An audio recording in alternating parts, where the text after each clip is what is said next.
few months ago I got to spend some time with the new Alfa Romeo Giulia. Now it was a diesel, it was a 2.2 litre diesel, and it was a very lovely motor car. But ever since the Giulia was unveiled, there's been one model in particular that I really wanted to drive, the Giulia Quadrifoglio. Today is Christmas Day because I'm in a Giulia Quadrifoglio.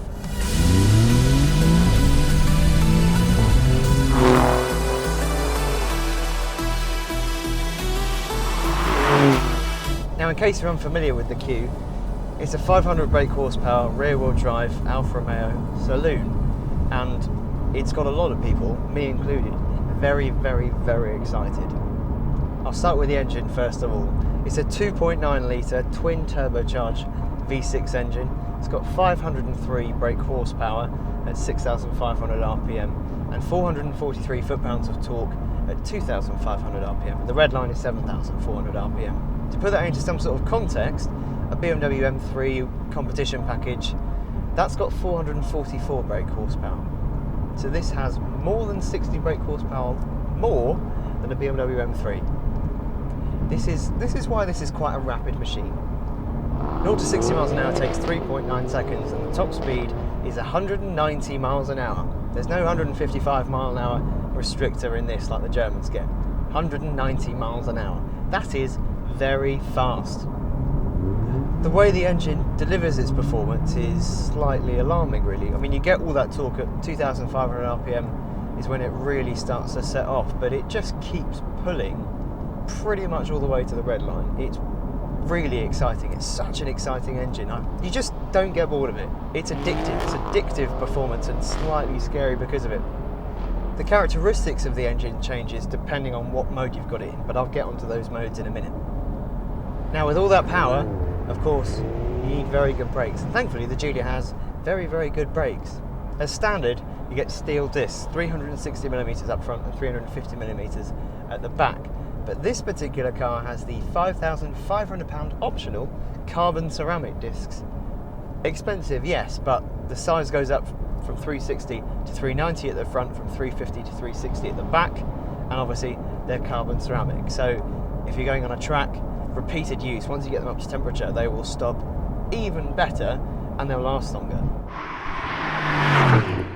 Now, I said a second ago that I'd talk about the car's various modes, and like the Giulia diesel that I had a couple of months ago, it's got a little dial down here that's got DNA written on it. DNA stands for dynamic, natural and advanced efficient. Turn the dial, and basically what it does is it changes the response of the throttle pedal and the engine, also changes the exhaust, and it changes how the steering behaves and the gearbox as well. So in advanced efficient, that's when it can turn off various cylinders in the engine to give you better efficiency, but it also makes the steering as light as it will go. The throttle response is completely pulled back. The exhaust is, well, it's very, very quiet actually. You kind of forget you're in a car with 500 brake horsepower because it is just so quiet.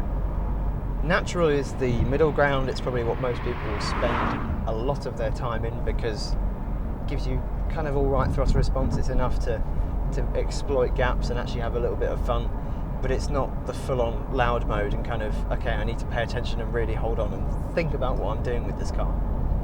Dynamic is where things start to get slightly more interesting because the car backs off the ESP and the traction control, so there's a little less intervention, and you also get much sharper throttle. The steering gets a little heavier, the gearbox is quicker and more responsive, but also above 3,500 RPM, the exhaust valves fully open up, and this is a very loud car.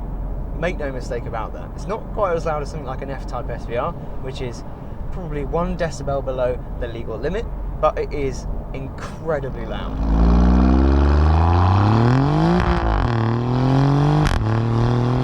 The exhaust valves will open up in the other modes, but you've got to get right up it for that to happen.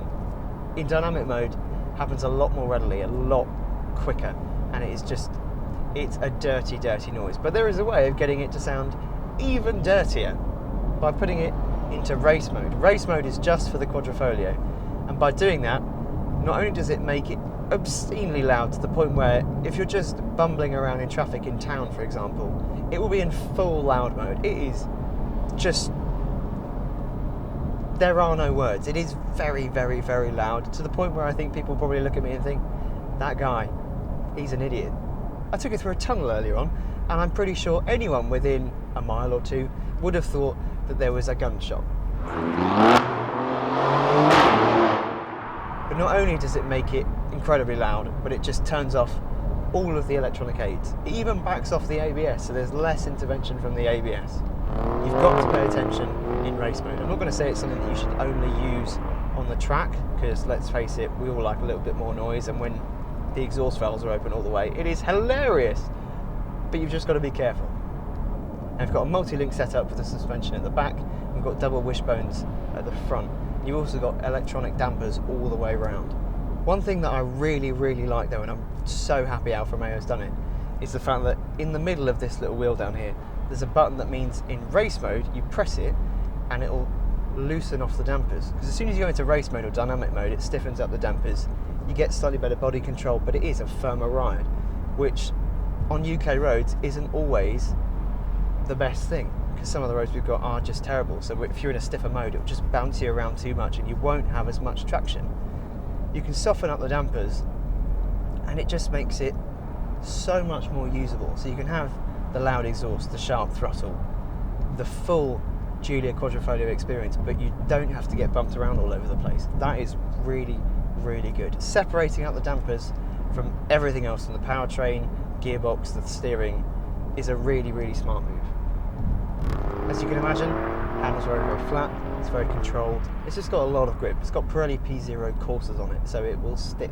The gearbox is an 8-speed automatic. There is an option of a 6-speed manual gearbox, but only in the rest of Europe. Here in the UK, we get an 8-speed auto only. For the most part, it's very, very good.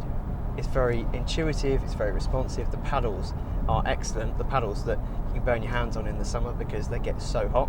But the paddles, the gearbox, they are very good. Sometimes though, when you're in manual, if you're coming to a stop, for example, and you're changing down a gear, when you get to like the last 10 miles an hour, it's a little bit clunky, and a few times it doesn't do exactly what you want it to, but for the most part, it's very good. And it's just so quick and so effective. It's going up and down through the gears.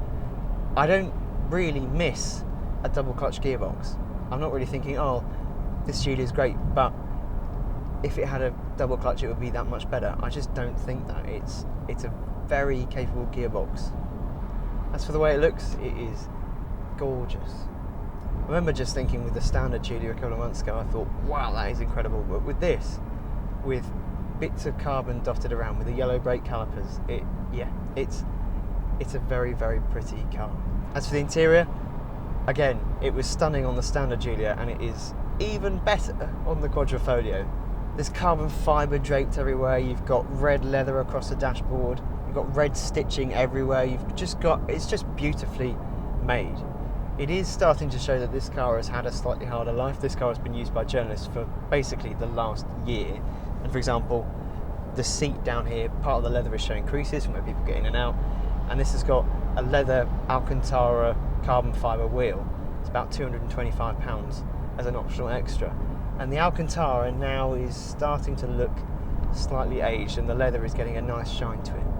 But my favourite part of the interior, apart from the paddles, apart from the red stitching and the red leather and just the general loveliness, are these carbon seats. They're optional, they're about £2,900, and they're Sparco carbon-backed seats, and they are just incredible. They look so expensive, and granted, £2,900 is expensive, but I think they look more expensive than they are. They are absolutely incredible, and if I could have one as a desk chair, I would have one as a desk chair. Now, as standard, you can get a Giulia Quadrifoglio for £61,300. This one is a little bit more expensive. With options, this is £73,000. But, I mean, I don't care really. All I care about is putting it into dynamic and just enjoying the exhaust, enjoying the V6, enjoying the fact this is a rear-wheel drive, 500 horsepower Alfa Romeo, and just going for a drive. That's what this car is about. It might be a saloon, and it's very good at just being very comfortable, just sitting on a motorway, sitting on an A road, just doing A to B. But when you're not interested in doing A to B, it is exciting, it is brilliant, and it's what I would think of as an Alfa Romeo. I love this car, I want this car.